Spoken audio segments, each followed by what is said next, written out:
The deep never sleeps. They say every legend begins with a whisper, but in the Scottish Highlands legends don't whisper. They echo, across fog, through water, and into the minds of those who dare to believe. The story of the Loch Ness Monster, or Nessie, isn't just a campfire tale. It's a 1,500-year-old obsession. A creature said to lurk in the pitch-black depths of a lake so deep that sonar still fails to map it completely. The first recorded sighting dates back to 565 AD, when St. Columba reportedly encountered a water beast that attacked a swimmer in the River Ness. He ordered it to stop, and it did. For centuries, the story lay buried under mist and myth, until 1933. That year, a new road opened along the lake, offering travelers a perfect view of the mysterious waters. And then it began. People started seeing something. Something large, dark, and alive. It moved just beneath the surface, leaving behind ripples too wide for any known animal. Local papers called it a monster of Loch Ness. And from that moment, a global obsession was born. In 1934, the world saw what it believed was proof. A photograph, a long neck rising from the water, small head, dark body. The image went viral before the word viral even existed. The surgeon's photograph became an icon. It sat on newspaper front pages, in museums, in classrooms. It was undeniable evidence, or so everyone thought. Decades later, it was exposed as a hoax. A model attached to a toy submarine. But the damage was already done. Once the world sees a monster, it never truly unsees it. Since then, the waters of Loch Ness have been scanned, searched, and watched more than almost any place on Earth. Hundreds of sonar readings, underwater cameras, and eyewitness accounts. Yet the mystery persists. Something is down there. Something that refuses to reveal itself fully. In 2025, new evidence reignited the fire. A team of thermal imaging experts from Edinburgh University released footage recorded at night. In the grainy infrared glow, a massive heat signature moves under the surface. Long, curved, deliberate. Too big for a seal. Too smooth for a school of fish. Too structured to dismiss. Scientists call it an anomaly. Locals call it Nessie.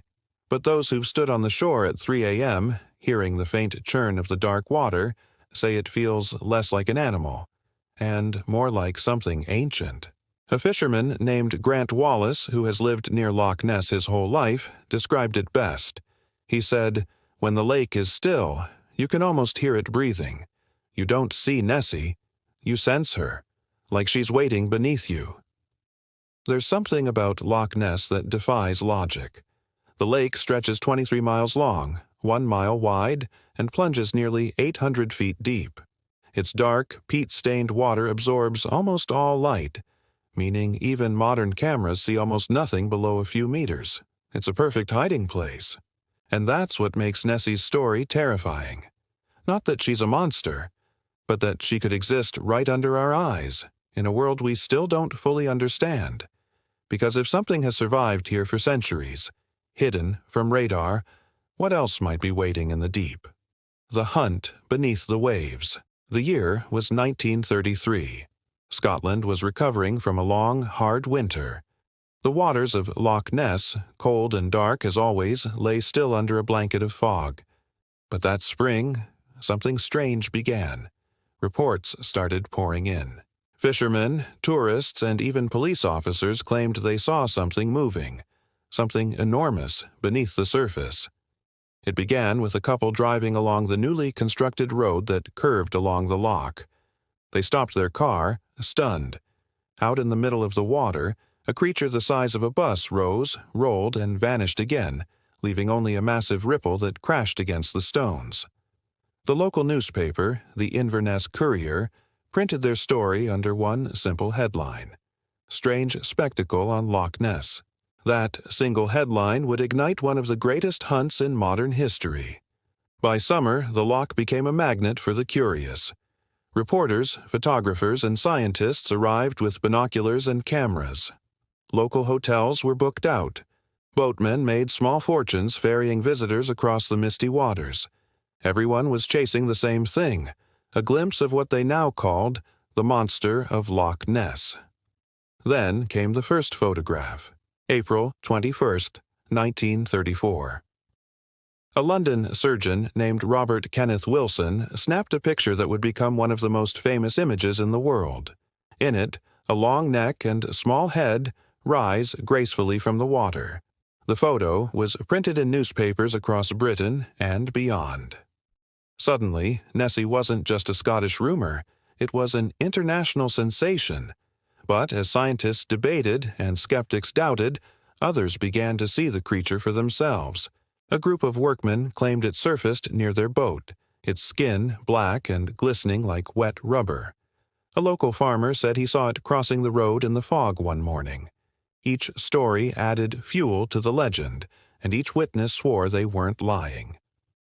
In 1954, technology entered the hunt. The fishing boat Rival 3rd scanned the loch with sonar equipment for the first time. The crew picked up something extraordinary, a large moving object about 480 feet below. The signal was strong and consistent. Not a school of fish, not a rock, something alive. Decades passed, and the legend refused to die. In 1960, an aeronautical engineer named Tim Dinsdale filmed what he claimed was Nessie moving through the water. The footage showed a large, dark shape gliding just beneath the surface. Experts analyzed it, frame by frame. Some said it was a boat. Others swore it moved like a living creature. By the 1970s, the search had become almost military in scale. Scientists set up underwater cameras and hydrophones. The Loch Ness Investigation Bureau spent entire summers scanning the waters. Then one night in 1975, something remarkable happened. A team from the Academy of Applied Science captured an underwater photograph using sonar and a strobe light. The image showed what looked like a massive flipper, roughly 10 feet long, belonging to something large and unknown. The media exploded again. Time magazine ran the story. Scientists demanded access to the images. For a moment, it seemed like proof of Nessie's existence was finally within reach. But as always, the evidence blurred under scrutiny. Photos were too grainy. Sonar readings were inconsistent. Witnesses contradicted each other. By the late 1980s, many had given up hope. Nessie had become a tourist mascot, plush toys, keychains, a joke for skeptics. And yet the loch never gave up its secrets. In 2011, a Scottish sonar engineer named Marcus Atkinson detected a strange object keeping pace with his boat for 2 minutes. It was 5 feet wide and 75 feet below the surface. He couldn't explain it. It was moving faster than any fish, he said. It felt alive. Then, in 2020, new technology revived the mystery once more. Scientists conducted a DNA survey of the loch, analyzing thousands of water samples. They found traces of eels, massive ones. Some biologists suggested Nessie could be a giant eel species that had survived and grown beyond known limits. Others dismissed it as wishful thinking. But the latest evidence came in 2025. A drone-mounted thermal camera flying over Loch Ness late one night picked up a heat signature just below the surface. Large, slow-moving, and distinctly organic. It was recorded for 18 seconds before vanishing into the depths. The data was verified by 2 independent research groups. For the first time in decades, serious scientists were talking about Nessie again. Something was alive down there, something that defied classification, and deep beneath the calm waters of the loch, beyond sonar range where light could not reach, something stirred. The legend was not over. It was only sleeping. Echoes from the deep. By 2025, Loch Ness was no longer just a legend. It had become a laboratory for obsession. Every year, hundreds of sonar buoys, underwater drones, and motion sensors scanned the black waters for signs of movement. Researchers called it Project Morag, a quiet, privately funded mission run by a group of marine biologists, digital forensics experts, and one man who refused to give up the hunt, Dr. Alistair Grieve. Grieve wasn't a thrill-seeker or a conspiracy theorist. He was a data scientist from Edinburgh who had spent 20 years studying unexplained sonar anomalies in deep lakes. His work had been dismissed countless times, but he had one goal left: to prove that something truly unknown lived in Loch Ness. He arrived in May 2025 with a team of 6, setting up their base on an old pier near Urquhart Castle. From the surface, it looked calm, the same mirror-like water tourists photographed every summer. But Grieve's instruments told a different story. Beneath the calm surface, strange acoustic distortions were being recorded almost every night. Low, rhythmic pulses. Deep, drawn-out tones that didn't match any known fish, vessel, or geological source. It was as if something massive was communicating below. On June the 2nd, at 3:47 a.m., one of the underwater drones captured an anomaly. The video feed flickered, then showed what looked like a faint silhouette, a long, curved structure drifting in the dark. It moved with a slow, deliberate rhythm, unlike the chaotic flutter of fish or debris. The footage lasted only 8 seconds before the drone lost signal. When the data was recovered, a strange clicking sound was found embedded in the audio feed, echoing through the hydrophone sensors. 6 repeating pulses, then silence.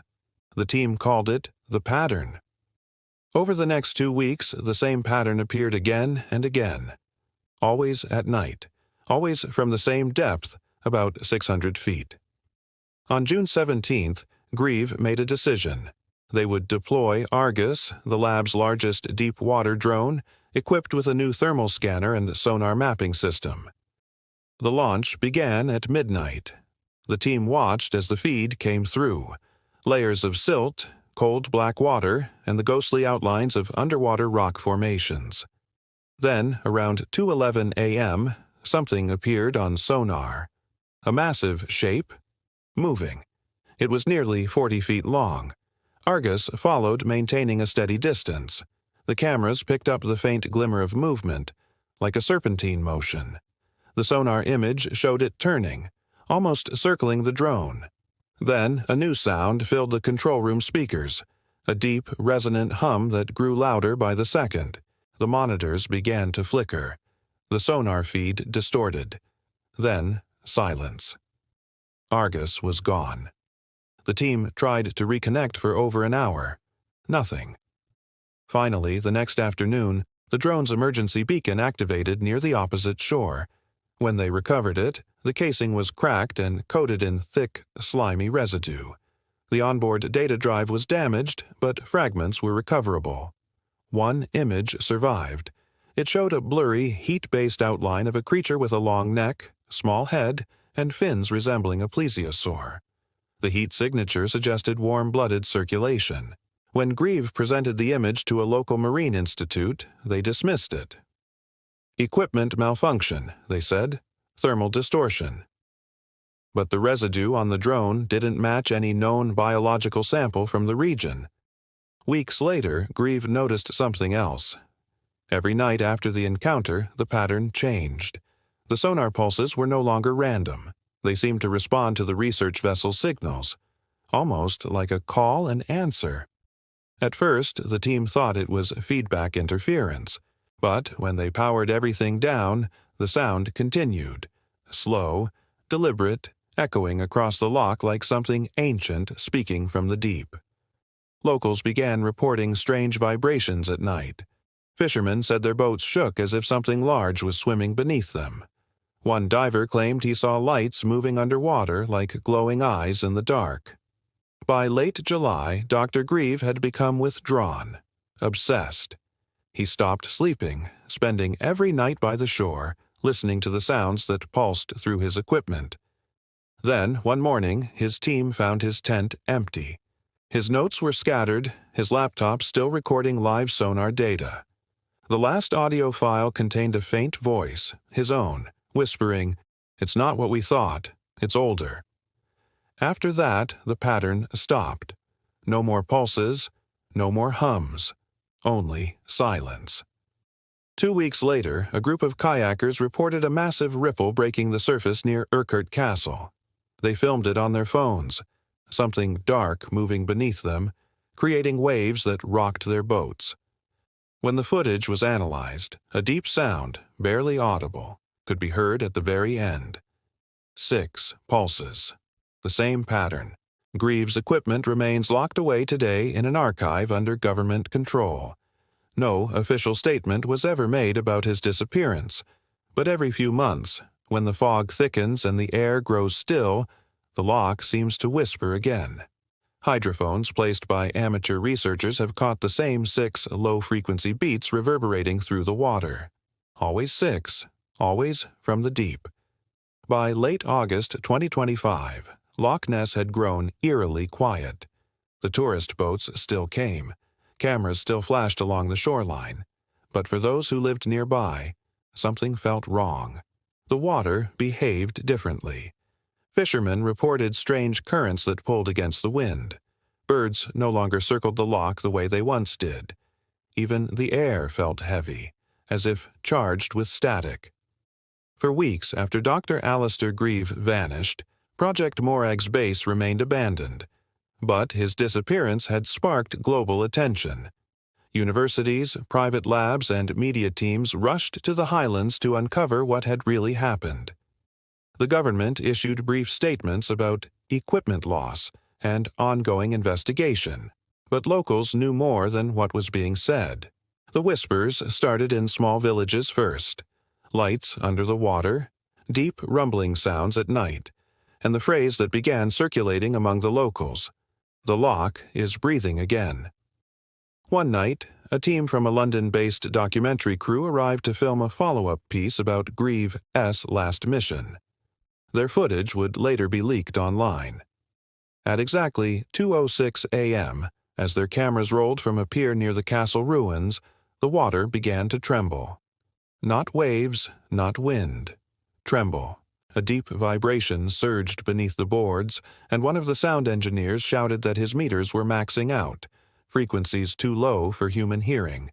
Then something surfaced.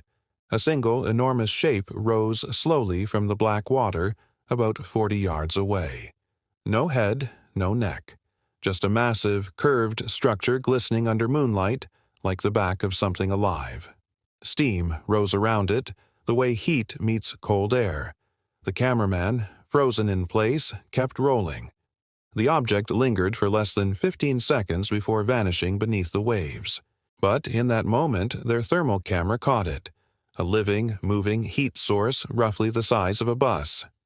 The clip went viral within hours. Social media called it fake. Experts dismissed it as a seal cluster, though none could explain the temperature readings or the synchronized sonar patterns recorded by the crew's hydrophone. But there was one man who refused to believe the official story, Professor Ewan Kerr, a marine geologist who had once mentored Grieve. Kerr drove to the loch days after the footage surfaced, bringing with him the last data drives recovered from Project Morag's equipment. He worked alone in a small cabin overlooking the water. Night after night, he replayed the sonar logs, filtering through the static. Then he noticed it, an embedded frequency layered beneath the original 6 pulses. A secondary code, too subtle for the human ear. When slowed down and amplified, it formed a pattern, an almost biological rhythm, like a heartbeat. The discovery unsettled him. It suggested one horrifying possibility. The creature wasn't simply reacting to sound. It was mimicking it, as if it had learned the human frequencies. On September 3rd, Kerr decided to test it. He broadcast a low-frequency sound through the water, an imitation of Grieve's sonar pattern. The response came 20 seconds later, 6 pulses, louder this time. Then silence. Moments later, Kerr's cabin began to shake. The power flickered. He ran outside, and in the moonlight, the surface of the loch churned violently. It wasn't the wind. It was movement. Circular, spiraling, as though something vast was rising from below. He kept recording until his camera lens fogged from the mist. The last frame captured a dark, rising shadow, long, undulating, and far too close. Then the footage cut out. Kerr was found the next morning, unconscious by the shore. His equipment was destroyed, and his laptop was missing. When questioned, he claimed to remember only one thing.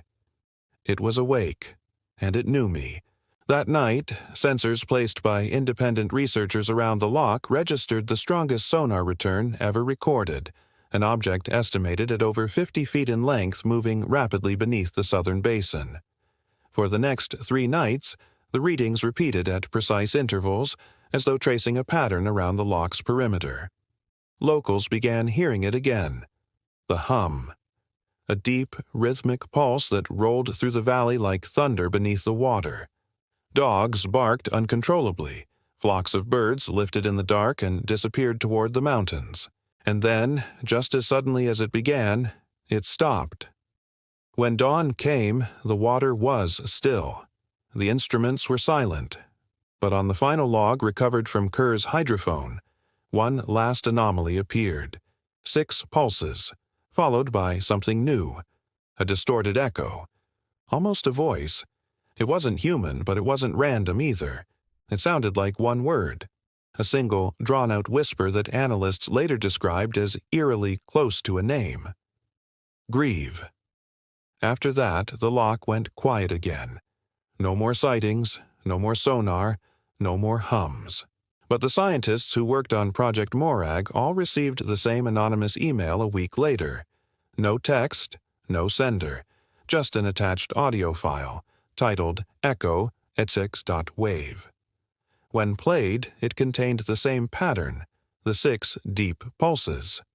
But this time, something had changed. Between the echoes, a faint heartbeat could be heard, and at the very end of the recording, bubbles, rising fast, then breaking the surface. The loch had awakened, and whatever slept beneath it was no longer hiding. The descent. By October 2025, Loch Ness had changed. It was no longer a mystery. It was a warning. Satellite scans showed the loch's temperature fluctuating in unnatural patterns. Pressure sensors in the water were tripping without explanation. And for the first time in history, the British Geological Survey recorded microseismic tremors directly beneath the loch's southern trench. Whatever had awakened beneath the surface was moving. In response, a classified joint operation was launched under the Ministry of Defense.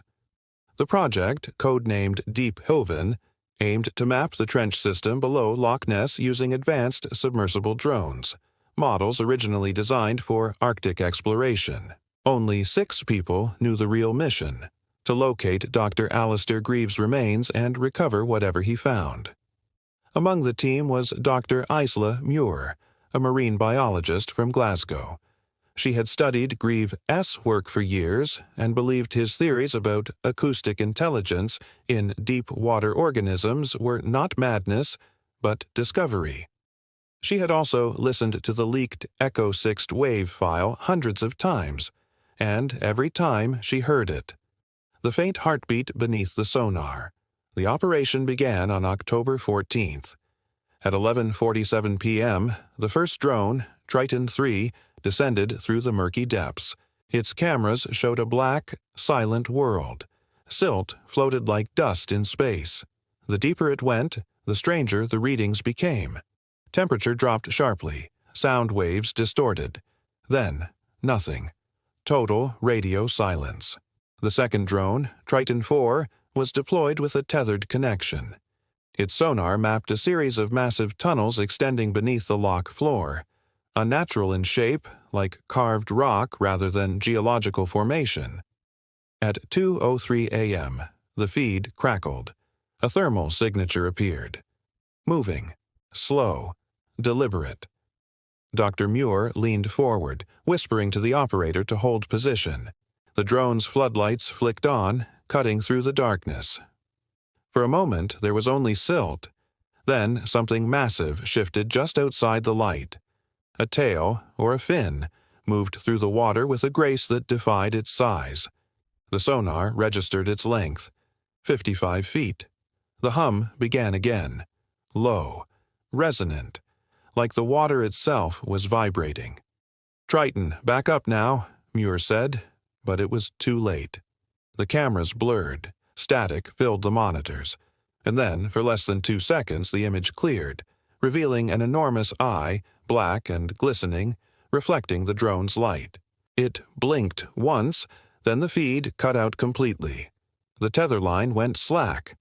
Muir stood frozen. Everyone in the control room had seen it. The eye wasn't the eye of a fish or a whale. It was intelligent, aware. At 2:15 a.m., the seismic sensors went wild. The trench floor began to rumble. Pressure waves rippled across the entire lock, strong enough to rattle glass in nearby towns. Locals described hearing a metallic roar echoing across the valley. The following morning, Deep Haven was terminated. All data was seized. Every witness was ordered to sign a national security non-disclosure agreement, but Dr. Muir refused to stop. She went back alone, using a small, private submersible. Her final log was recovered from the wreckage 3 days later. The recording begins with her voice, calm but shaken. "This isn't a creature," she says. "It's something older, something that learned to hide, not because it feared us, but because it was waiting." She describes descending to the trench where the last drone vanished. The sonar reads, "Open cavity," a hollow chamber beneath the lock. Then her voice breaks. "There are carvings down here, symbols on the walls. They're not natural." Silence. A faint heartbeat begins to echo through the recording.